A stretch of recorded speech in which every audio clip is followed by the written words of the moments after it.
Hello बच्चों, कैसे हो आप सभी। बाकी उम्मीद है कि बहुत ही अच्छे होंगे, बहुत ही मजे कर रहे होंगे। बाकी प्रोबेबिलिटी चैप्टर चल रहा है हमारा, और इस चैप्टर का जो है आज ये दूसरी क्लास है। जब ये चैप्टर स्टार्ट हुआ था, ये मैं बता देता हूँ, बोर्ड पे लिखा हुआ है 10th class CBSE NCERT probability. तो इसकी दूसरी क्लास है आज। पहली क्लास में हमने इसकी स्टार्टिंग को समझा था, और जो इम्पोर्टेंट एग्जाम्पल्स थे वो भी मैंने सोल्व करके दिखाए थे। आज हम इसकी एक्सरसाइज करेंगे। तो मेरे पास जो एनसीईआरटी की बुक है उसमें जो एक्सरसाइज है वो है 14.1। आपके पास जो भी बुक होगी, हो सकता है उसमें एक्सरसाइज चेंज हो रही हो, यही है। बाकी इसमें हम जितने भी क्वेश्चंस इंपॉर्टेंट हैं वो सारे करने वाले हैं। तो चलिए शुरुआत करते हैं बिना टाइम खराब किए हुए। पहला क्वेश्चन जो है बच्चों वो फिल इन द ब्लैंक्स दे रखा है, और पहले क्वेश्चन में ही 5 पार्ट दे रखे हैं। तो क्वेश्चन नंबर 1 का फर्स्ट पार्ट क्या कहता है देखते हैं।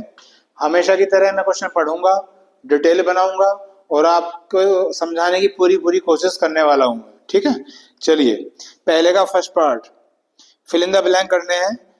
फर्स्ट पार्ट में लिखा हुआ है कि probability of an event E. ये कह रहे हैं कि कोई इवेंट है तो जो उसकी प्रोबेबिलिटी है वो है ई। उसके बाद प्लस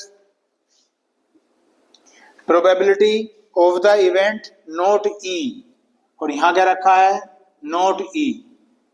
ठीक, और ये कह रहे हैं कि यहाँ क्या आएगा, ये फिल इन द ब्लैंक्स हमें करना है। तो कोई नई बात नहीं है, पहले पीरियड में हम इसे समझ चुके हैं, पढ़ चुके हैं। बाकी क्या कह रहा है देखिएगा।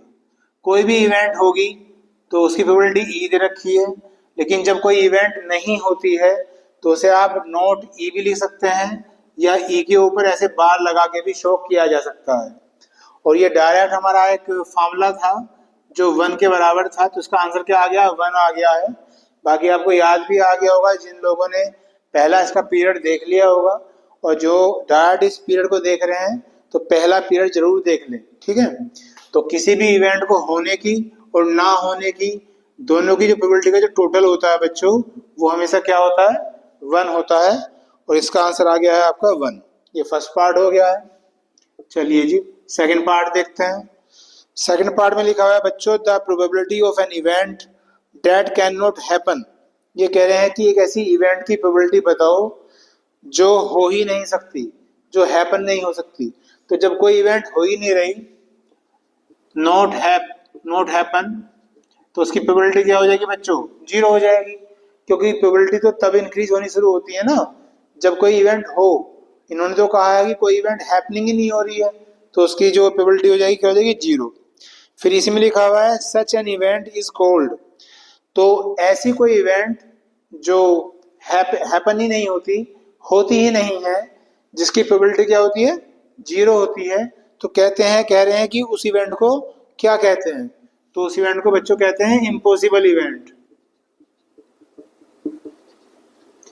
Impossible event. तो 2 फिल इन द ब्लैंक्स दे रखे थे इसमें, एक तो पहले में तो 0 भर दीजिएगा और दूसरे में भर दीजिएगा इम्पॉसिबल। ये हो गया आपका सेकंड पार्ट। उसके बाद देखते हैं थर्ड पार्ट। बाकी ध्यान से सुनते रहें, समझते रहें।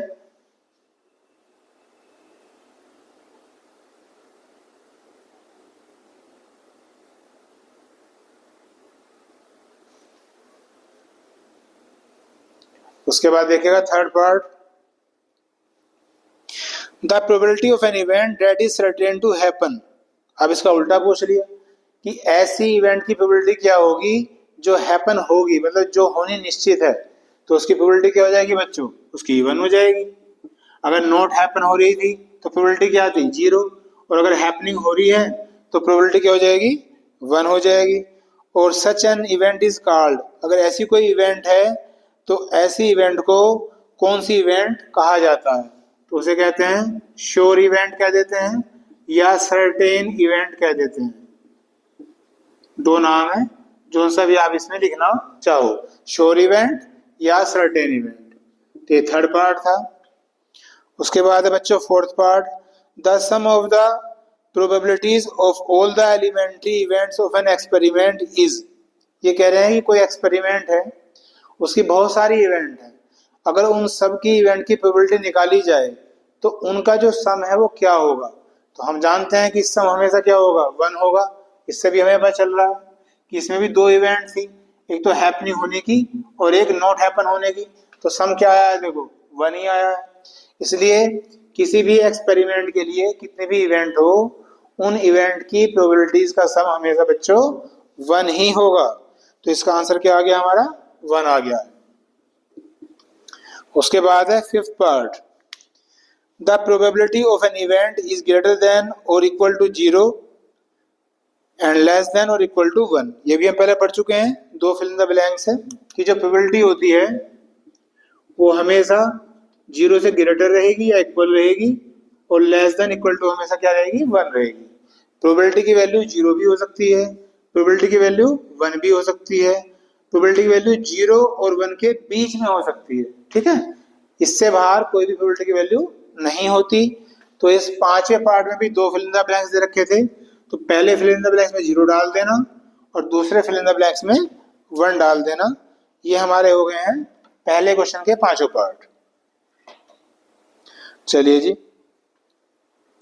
उसके बाद जो सेकंड क्वेश्चन है बच्चों, वो थ्योरेटिकल क्वेश्चन है, इसे आप अपना आप कर सकते हैं, इजीली कर लेना। और ऐसी जो है थर्ड क्वेश्चन भी थ्योरेटिकल है, इसे भी आप अपना आप आराम से कर सकते हो। तो जो इंपॉर्टेंट क्वेश्चन है, मुश्किल मुश्किल क्वेश्चन है, वो मैं करा रहा हूं। उसके बाद है क्वेश्चन नंबर 4 देखते हैं।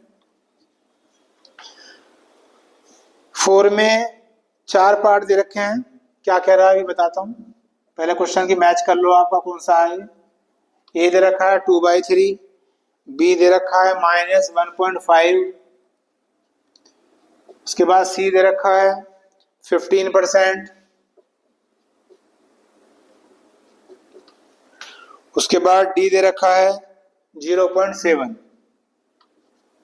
ये 4 दे रखे हैं और आपसे कहा गया है which of the following can not be the probability of an event, कि इन चारों में से कौन सी प्रोबेबिलिटी नहीं हो सकती, इन चारों में से कौन सी प्रोबेबिलिटी नहीं हो सकती। तो फिर यही बात आएगी, क्योंकि प्रोबेबिलिटी 0 भी हो सकती है, प्रोबेबिलिटी 1 भी हो सकती है, या 0 और 1 के बीच में हो सकती है। अब आप देखिए, फर्स्ट पार्ट जो है 2/3 ये हो सकती है क्योंकि ये 0 और 1 के बीच में है। सेकंड नहीं हो सकती, तो आंसर तो इसका सेकंड आ गया। क्यों? क्योंकि ये नेगेटिव है, और नेगेटिव हो ही नहीं सकती, क्योंकि नेगेटिव कब होगी, जब वैल्यू 0 से छोटी होगी। लेकिन हम इसे देख के क्या कह रहे हैं कि प्रोबेबिलिटी तो हमेशा 0 से बड़ी होती है, तो नेगेटिव पॉसिबल ही नहीं है। इसलिए आंसर तो हमारा ये आ गया, ये नहीं हो सकती। क्वेश्चन में पूछा गया था कि इन 4 में से कौन सी प्रोबेबिलिटी नहीं हो सकती, तो ये नहीं हो सकती। बाकी अब मैं आपको ये बता रहा हूँ कि ये जो 3 बच रहे हैं ये कैसे हो सकते हैं। तो जो 2/3 है तो मैंने बता दिया 0 और 1 के बीच में है। अगर मैं इसे सोल्व करूं तो परसेंटेज हटा के आ जाएगा 100 आ जाएगा, 5 3 जा 15, तो 3/20 आ रहा है। तो ये भी 0 और 1 के बीच में ही होगा। अगर आपको ये कन्फ्यूजन हो रहा है कि कैसे पता चलेगा कि 0 और 1 के बीच में होगा, तो ऊपर वाला नंबर हमेशा छोटा होना चाहिए, नीचे वाला नंबर हमेशा बड़ा होना चाहिए। अगर ऐसा है वो हमेशा 1 से छोटा ही होगा। ठीक है, तो ये भी हो सकती है। इसका आप डेसिमल हटा लो तो 7/10 आ गया। ऊपर वाला नंबर छोटा है, नीचे वाला नंबर बड़ा है। तो इन चारों ऑप्शन में से ए, सी और डी ये तो हो सकते हैं, लेकिन जो बी है ऐसी कोई प्रोबेबिलिटी नहीं हो सकती क्योंकि ये नेगेटिव है। ये हो गया आपका क्वेश्चन नंबर 4। क्वेश्चन नंबर 5 देखिएगा, इसमें दे रखा है if PE is equal to 0.05, what is the probability of not E। तो प्रोबेबिलिटी बतानी है नॉट E। ये क्वेश्चन है आपका, इंपॉर्टेंट क्वेश्चन है, ध्यान रखना।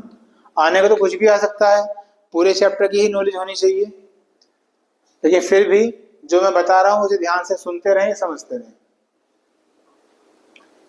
तो अभी हमने थोड़ी देर पहले इसका फॉर्मूला लिखा भी था, बोर्ड भी होगा अभी ये रहा। तो ये लिखने वाला है कि probability of E and probability of not E is equal to क्या होता है, 1 होता है। तो PE की वैल्यू क्या है बच्चों, 0.05, और ये हमें निकालना है PE bar is equal to 1। तो जब यहां से PE बार निकालेंगे, ये इधर आगे क्या हो जाएगा, माइनस, ये 0 मैंने छोड़ दी क्योंकि पूर्ण से पहले 0 तो बेकार होती है। अब 1 में से इसे माइनस कर दो, तो माइनस करके दिखाता हूँ आपको। 10 में से 5 गया 5, यहाँ 9 रह गया और यहाँ 0 रह गया, तो आंसर क्या आ गया है 0.95 और ये आ गया है हमारा आंसर। ठीक है जी, कॉपी करिए इसे फटाफट, फिर मैं आगे चलता हूँ।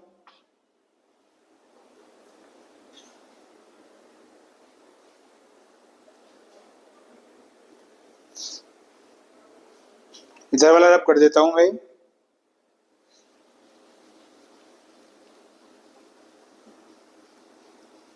एक्सरसाइज चल रही है 14.1।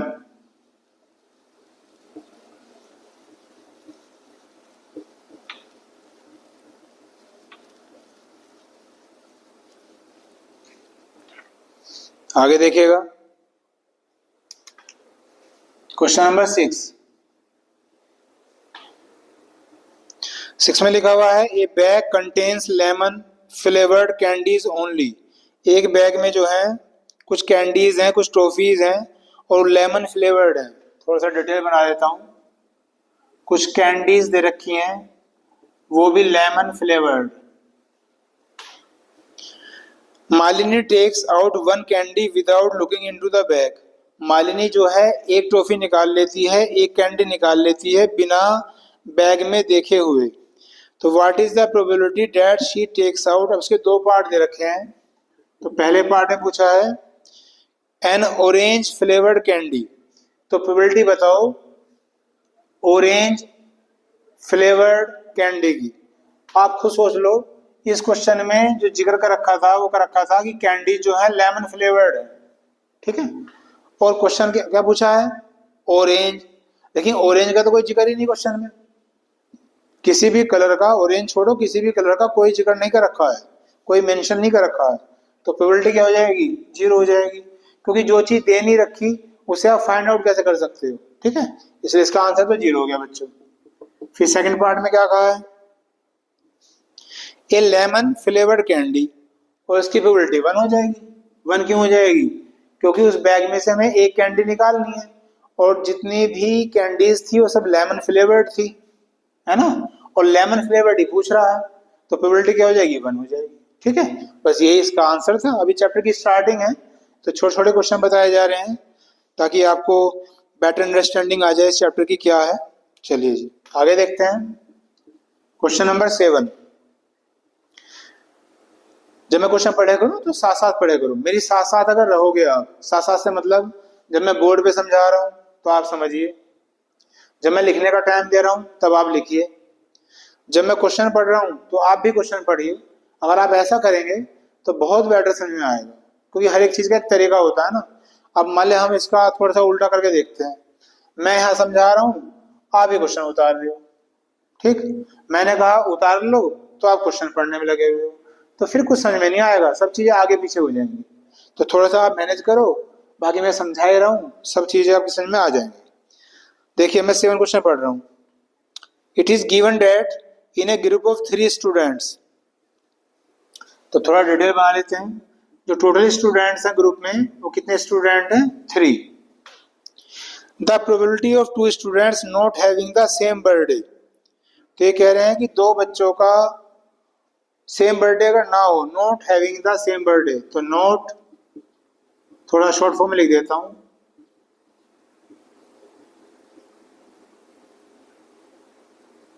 Not same birthday. तो अगर 2 बच्चों का बर्थडे सेम नहीं है तो उसकी जो प्रोबेबिलिटी दे रखी है वो दे रखी है 0.992, 0.992। और फिर कहा है what is the probability that the 2 students have the same birthday.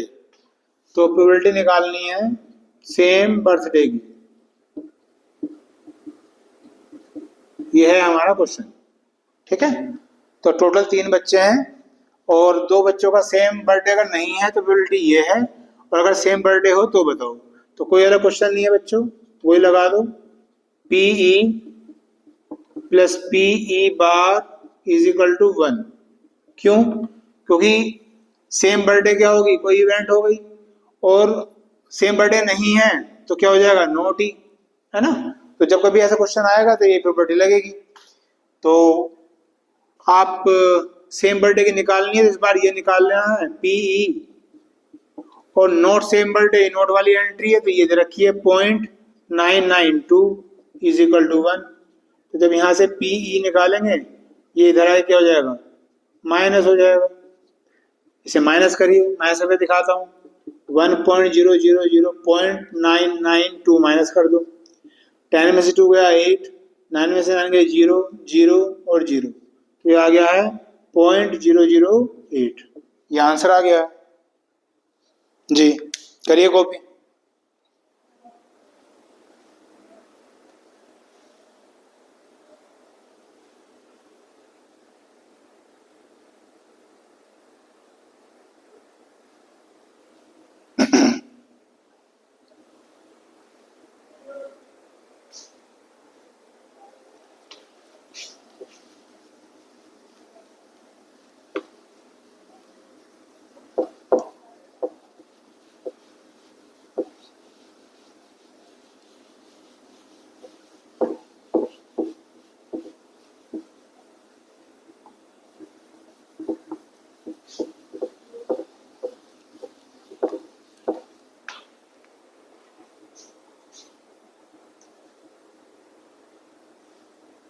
उसके बाद नेक्स्ट है क्वेश्चन नंबर 8।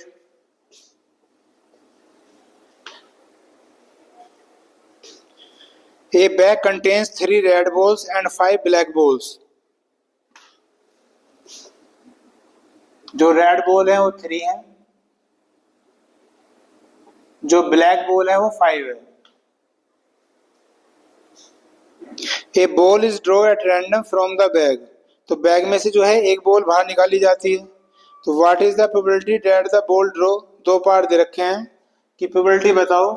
फर्स्ट पार्ट में अगर वो बॉल जो निकाली गई है वो रेड हो, और सेकंड पार्ट में कह रहा है अगर रेड ना हो, नॉट रेड। ये है आपका क्वेश्चन। अब इसका सॉल्यूशन करते हैं। फर्स्ट पार्ट, तो प्रोबेबिलिटी का जो मेन फार्मूला होता है वो होता है P equal to F upon T, जो मैंने पहले पीरियड में बताया था। F का मतलब क्या होता है, फेवरेबल, यानी कि जो पूछा जाए वो F है, और T का मतलब क्या होता है, टोटल। टोटल हमेशा कहाँ आएगा, नीचे आएगा। तो फर्स्ट पार्ट में आप देख रहे हैं क्या पूछा है आपसे, रेड बॉल की प्रोबेबिलिटी। तो रेड बॉल कितनी है, 3 है, तो 3 तो ऊपर आ जाएगा। तो टोटल कितनी होंगी, 5 और 3 8। तो ये आ गया फर्स्ट पार्ट का आंसर आ गया आपका 3/8। उसके बाद प्रोबेबिलिटी क्या पूछी है, नॉट रेड। तो फिर फॉर्मूला लिख लो। अब नॉट रेड का मतलब लाल नहीं होनी चाहिए, तो लाल नहीं होंगी तो फिर क्या होंगी, ब्लैक होंगी। तो ऊपर क्या आ गया 5 और नीचे क्या आ गया, टोटल आ गया। तो एक आ गया 3/8 और एक आ गया है 5/8। उतारिए ने।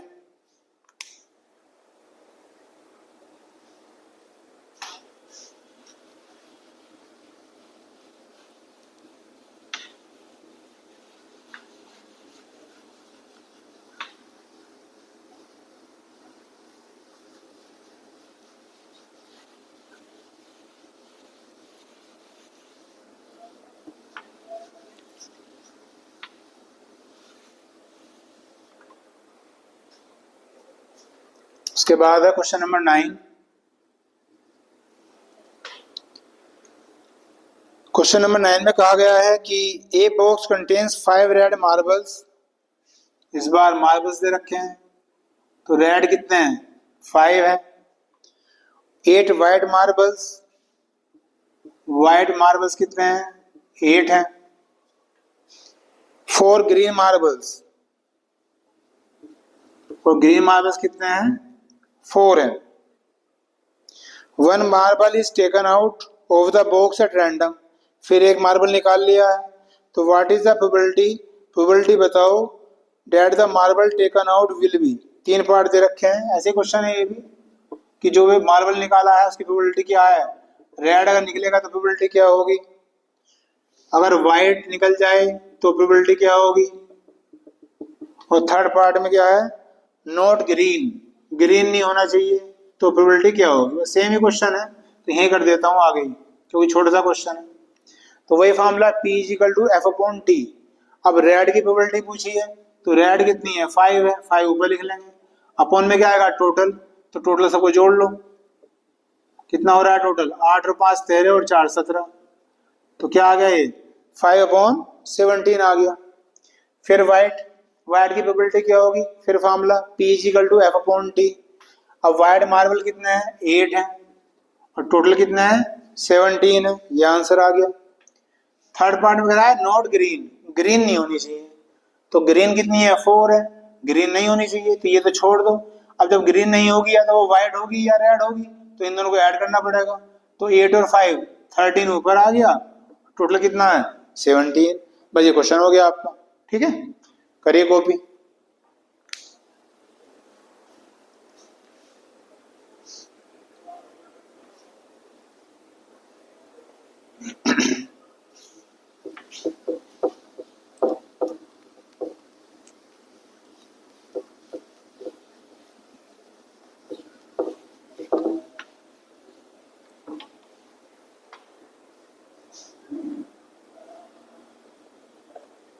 उसके बाद है नंबर 10 क्वेश्चन। 10 में लिखा हुआ है ए पिगी बैंक कंटेन्स 150 पैसे कॉइन्स। 50 पैसे कॉइन्स हैं कितने 100। 50 1 रुपी कॉइन्स, 1 रुपी कॉइन्स दे रखे हैं कितने 50, साथ साथ पढ़ते रहो। 20 है 2 rupees coins,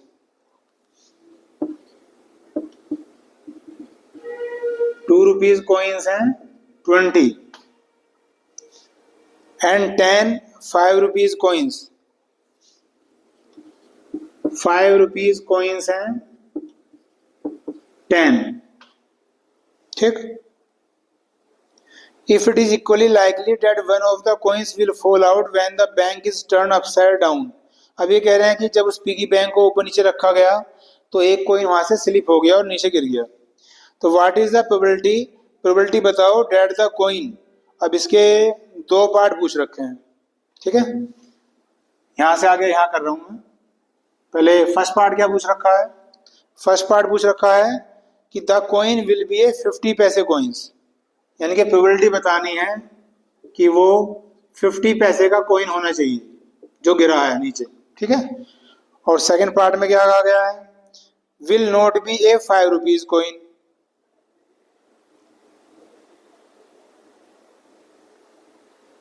will not be, probability बतानी है कि 5 रुपीज नोट लिख देता हूं कि 5 रुपए का सिक्का नहीं होना चाहिए।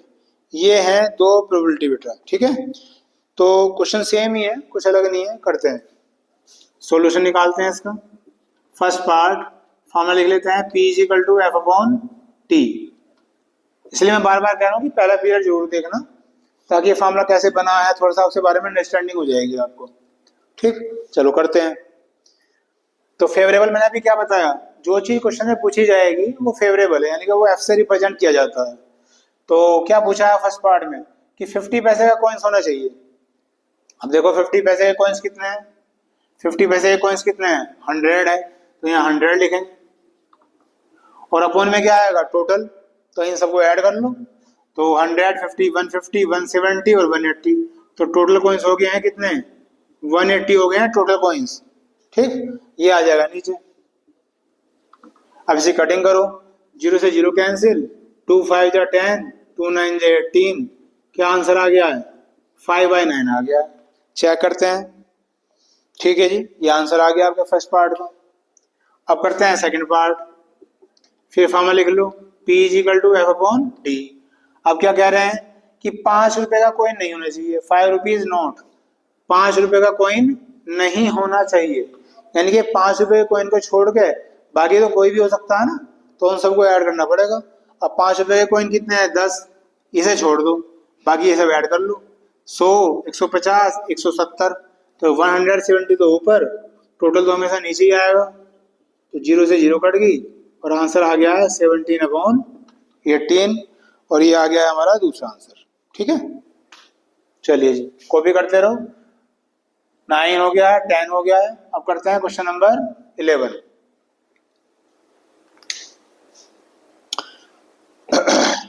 चलो कॉपी कर लो 2 मिनट।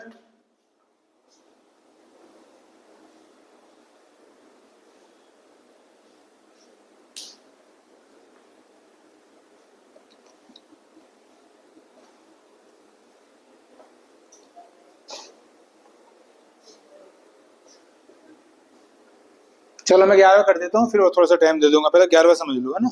पढ़ो मेरे साथ। Gopi buys a fish from a shop for his aquarium. इसमें गोपी कोई फिश खरीदता है। The shopkeeper takes out 1 fish at random from a tank containing 5 male and 8 female fish.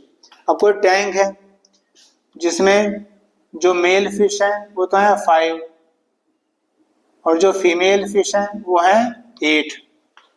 एक टैंक भरा हुआ है फिश से। तो what is the probability that the fish taken out is a male fish. तो वही क्वेश्चन है, same, कोई नया नहीं है।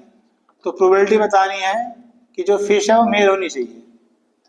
तो छोटा सा क्वेश्चन है, वही formula P is equal to F upon T.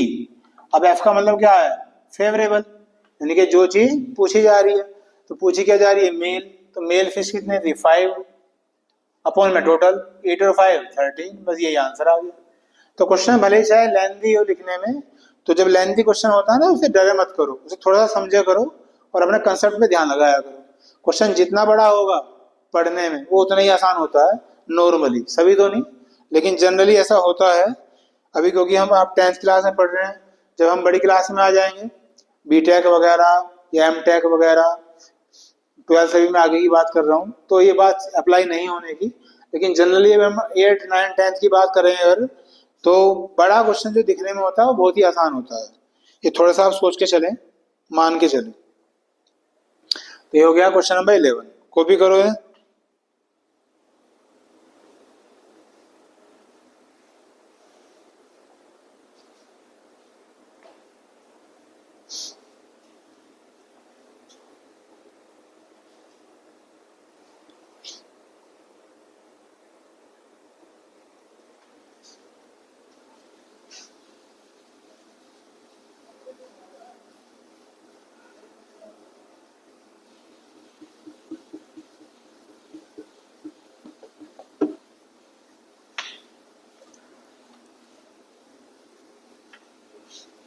Question number 12 देखिए, क्या डिटेल दे रखी है, क्वेश्चन पढ़ रहा हूं मैं। A game of chance consist of spinning an arrow which comes to rest pointing at one of the numbers. Spinning wheel होता है, वो देखा होगा मूवी वगैरह में, घूमता रहता है, गैम्बलिंग करते रहते हैं लोग, पैसे लगाते रहते हैं। तो उसकी बात हो रही है, वो कोई स्पिन है। तो उसमें नंबर लिखे हुए हैं 1 से लेके 8 तक, 1 2 3 4 5 6 7 8। साइड में एक पिक्चर ही बना के दे रखी है, फिगर बना के दे रखी है, उसे भी देख लेना। तो स्पिनिंग व्हील है, स्पिन कर रहा है, उसमें 1 से लेके 8 तक नंबर बना के दे रखे हैं। और प्रोबेबिलिटी पूछी है, 4 पार्ट है। फर्स्ट पार्ट क्या है कि जो पॉइंट होगा उसका, जो निडल होगी, अगर वो 8 पे रुके तो प्रोबेबिलिटी बताओ। सेकंड क्या पूछ रखा है, ओड नंबर पे रुके तो प्रोबेबिलिटी बताओ। थर्ड पार्ट क्या है, ग्रेटर देन 2 होना चाहिए, उस पे रुके, यानी कि 2 से बड़ा नंबर होना चाहिए, और लेस देन 9 होना चाहिए, लेस देन 9 होना चाहिए। ये 4 पार्ट दे रखे हैं। तो इन्हीं के आगे कर देता हूँ, छोटे से क्वेश्चन है। वही formula P equal to F upon T, जो पूछा है वो ऊपर और टोटल हमेशा नीचे। अब देखो क्या था, उस व्हील में 1 से लेकर 8 तक 8 नंबर लिखे हुए थे। तो जो उसका पॉइंट एरो है वो कहाँ रुके, अगर वो 8 पे रुके, यानी कि हमारे पास जो टोटल चांसेस हैं जहां वो रुक सकता है वो कितने हैं, 1 से लेके 8 तक 8 हैं, यानी कि टोटल कितने हो गए, 8 हो गए। लेकिन 8 एक डिजिट है, इन 8 में से कोई एक डिजिट, यानी कि वहां क्या आ जाएगा, 1। भाई यही आंसर आ गया, 1/8। फिर क्या कहा है सेकंड पार्ट में, ओड नंबर। तो ओड नंबर कौन कौन से हैं, 1 है, 3 है, 5 है और 7 है। ये ओड नंबर है। ओड नंबर कौन से होते हैं, जो 2 के टेबल से नहीं कटते। तो कितने हैं, 1 2 3 और 4, 4 ओड नंबर है। तो 4 2 ऊपर आ जाएगा, टोटल है 8, तो 4 1 जा 4 और 4 2 जा 8। आंसर क्या आ गया है? 1/2 आ गया है। फिर क्या कहा है? ये 7 मत मान लेना, ग्रेटर लिखा था, मैं लिख देता हूँ, चलो ग्रेटर देन 2। अब नंबर जो है 2 से बड़ा होना चाहिए, तो 2 से बड़े नंबर कौन कौन से हैं? ये हैं, यहां से यहां तक गिन लो, 1 2 3 4 5 6, 6 नंबर हैं, टोटल कितना? 8, तो 2 3 जा 6, 2 4 जा 8, तो आंसर क्या आ गया बच्चों? 3/4 आ गया। और लास्ट है कि नंबर जो है 9 से लेस हो, नंबर जो है 9 से लेस होना चाहिए, तो 9 से लेस यानी कि 9 से छोटे, तो 9 से छोटे तो ये सारे ही हैं, 1 से लेके जो 8 तक हैं सब 9 से छोटे ही तो हैं, यानी कि जो पूछा गया है वो भी 8 है और जो टोटल है वो भी 8 है, तो प्रोबेबिलिटी कितनी आ जाएगी? 1 आ जाएगी। ठीक है, ये आपके चारों पार्ट हो गए, करिए।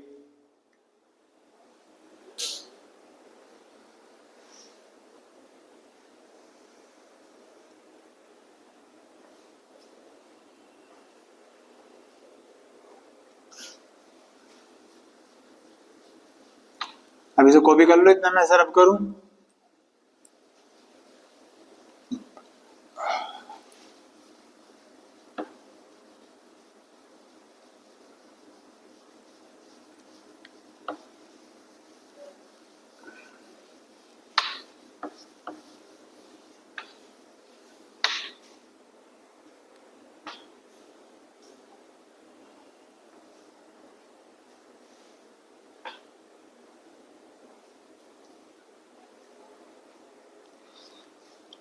उसके बाद है क्वेश्चन नंबर 13। क्वेश्चन नंबर जो 13 है वो डाई का आ गया है, और डाई मैंने आपको समझाई भी थी पहले जब मैं एग्जाम्पल बता रहा था पहले पीरियड में। जब हम लूडो खेलते हैं तो जो होता है उसे डाइस बोलते हैं, ठीक है, वो एक डाई होती है, तो उसमें 1 से लेके 6 तक नंबर होते हैं, उसकी बात हो रही है। तो कह रहे हैं कि a die is thrown once, एक डाई को फेंक दिया, तो प्रोबेबिलिटी बताओ, first second and third, 3 part दे रखे हैं इसके। ये डाई इज थ्रोन, ये थ्रोन लिख दिया मैंने। अब फर्स्ट पार्ट में क्या कहा है कि प्राइम नंबर होना चाहिए, सेकंड पार्ट में क्या कहा है, ए नंबर लाइंग बिटवीन 2 एंड 6, कोई नंबर n4 नंबर 2 और 6 के बीच में होना चाहिए, ये मैंने ऐसे लिख दिया। 2 और 6 के बीच का मतलब क्या है? 2 से बड़ा और 6 से छोटा। और थर्ड पार्ट में कह रहा है कि ओड नंबर होना चाहिए। ये 3 पार्ट पूछ लिए हैं, तो छोटा सा क्वेश्चन है, यही कर देता हूँ आगे। आप ऐसे मत करना, आप अपना फॉर्मूला लगाया करना P=F/T, ऐसे थोड़ा सा अलग सा स्पेस लेके करना, तभी आपको नंबर अच्छे मिलेंगे, डायरेक्ट मत करना। चलिए जी, अब मैंने बताया कि जो डाई होती है उस पर 6 नंबर होते हैं, 1 2 3 4 5 एंड 6, ठीक है। तो टोटल नंबर कितने हो गए हैं हमारे? 6 हो गए हैं, तो वही P=F/T। अब प्राइम नंबर क्या होता है? सबसे छोटा प्राइम नंबर क्या होता है? 2 होता है, और प्राइम नंबर उसे कहते हैं इसके 2 फैक्टर हो, यानी कि वो अपने आप से कट जाए या वो 1 से कटे। तो ऐसे कौन कौन से नंबर होंगे? एक तो 2 है, एक 3 है और एक 5 है, ये 3 प्राइम नंबर है, 2 3 और 5। तो 3 नंबर है, 3 तो ऊपर लिख लेंगे, टोटल नीचे आ गया, कटिंग करके आंसर क्या आ गया? 1/2। यहाँ आ जाओ, नंबर ऐसा लेना है जो 2 से बड़ा हो और 6 से छोटा हो, तो 2 से बड़ा हो 6 से छोटा हो। ऐसे कितने नंबर है? ये हैं 3 4 5, 3 4 5, ये भी 3 नंबर है, तो टोटल कितना है? 6। ये भी क्या आ गया? 1/2 ही आ गया। अब और नंबर वो होते हैं जो 2 के टेबल से नहीं कटते, तो कौन कौन से हैं? 1 है, 3 है और 5 है, ये भी 3 है, तो आंसर क्या आ गया? 1/2। तीनों के आंसर 1/2 1/2 और 1/2 ही आ रहा है। ये हो गया है आपका question number 13।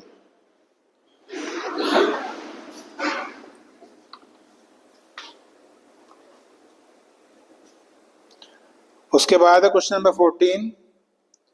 1 card is draw from A well suffer deck of 52 card.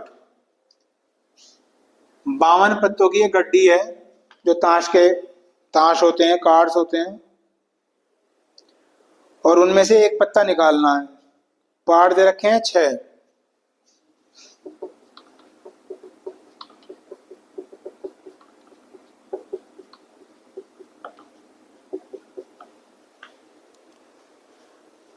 तो फर्स्ट पार्ट में क्या क्या रखा है, ए किंग ऑफ रेड कलर। ये सब चीज मैंने आपको पहले पीरियड में बता रखी है, पूरा समझा के बता रखा है कि 52 पत्ते होते हैं, उनमें से कौन से पत्ते ब्लैक होते हैं, कौन से रेड होते हैं, कौन से क्लब के होते हैं, कौन से डायमंड के होते हैं, तो उसे देख लेना। बाकी अब मैं दोबारा नहीं बना रहा हूँ वरना टाइम दोबारा से ज़्यादा खराब हो जाएगा। अब पहला पार्ट क्या है वो देख लो, a king of red colour. Red colour का किंग, उसकी प्रोबेबिलिटी निकालनी है। तो रेड कलर के टोटल पत्ते कितने होते हैं, ये होते हैं 26। 26 रेड होते हैं, 26 ब्लैक होते हैं।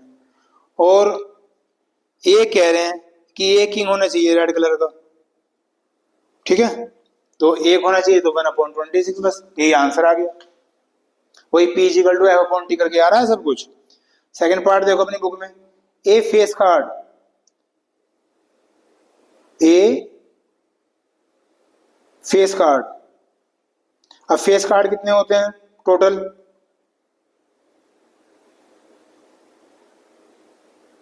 फेस कार्ड होते हैं 16 होते हैं।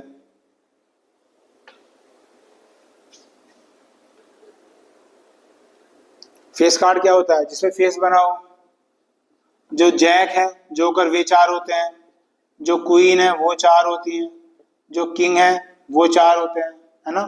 तो कितने हो गए, ये हो गए 12। 16 नहीं होते, 12 होते हैं जिन पे फेस बना हो। तो जो पत्ते होते हैं जिन पे फेस बना हो, तो जैक पे बना होगा, क्वीन पे बना होगा और किंग पे बना होगा, और तो किसी पे बना होता नहीं है। तो 12 पत्ते तो हो गए आपके फेस कार्ड।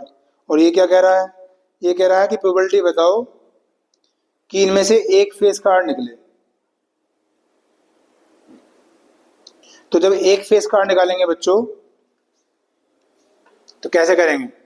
अब फेस कार्ड तो कोई भी हो सकता है, तो 12 ऊपर लिख लें और 52 नीचे लिख लें, क्योंकि टोटल पत्ते कितने हैं, टोटल पत्ते तो 52 हैं, 52 हैं आपके, ठीक है। और फेस कार्ड कितने हैं, 12 हैं। तो तभी तो कोई फेस कार्ड यहाँ ये थोड़ी कह रहा कि वो रेड होना चाहिए या ब्लैक होना चाहिए, ये तो फेस कार्ड कह रहा कि फेस कार्ड होना चाहिए। तो इसकी कटिंग करो, 4 3 जा 12, 4 1 जा 4, 4 3 जा 12, तो आंसर क्या आ गया है 3/30। ये आंसर आ गया। थर्ड पार्ट क्या कह रहा है, ए रेड फेस कार्ड, ए रेड फेस कार्ड होना चाहिए। अब कैसा करें, फेस कार्ड कितने बताए मैंने, 12 बताए।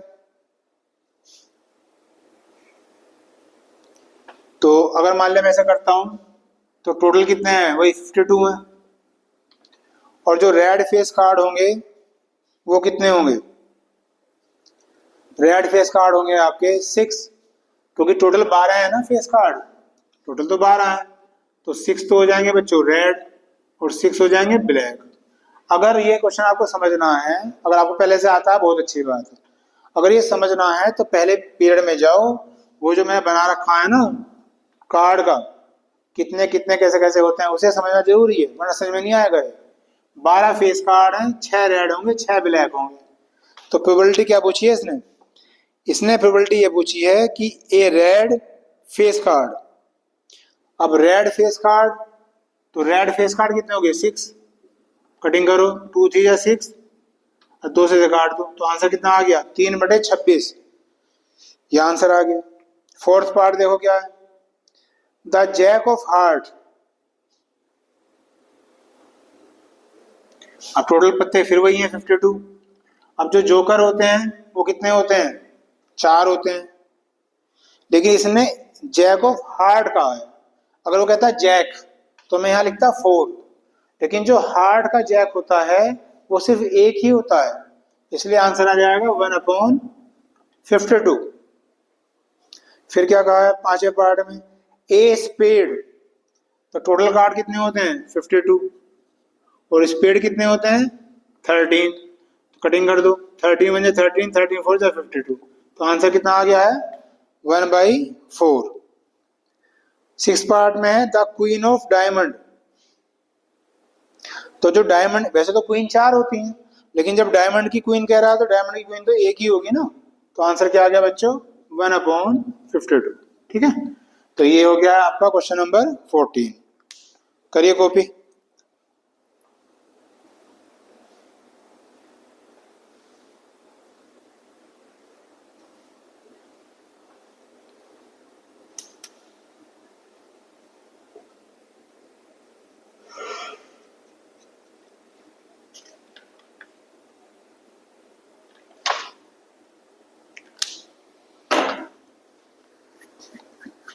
हो गया होगा बच्चों। चलिए बाकी इस पीरियड में इतने रहने देते हैं क्योंकि टाइम हो गया है, और नेक्स्ट पीरियड में जल्दी ही मुलाकात होगी। अभी इससे क्वेश्चन बचे हुए हैं, तो एक पीरियड और हो जाएगा अभी इसका। 2 पीरियड हो गए हैं चैप्टर के।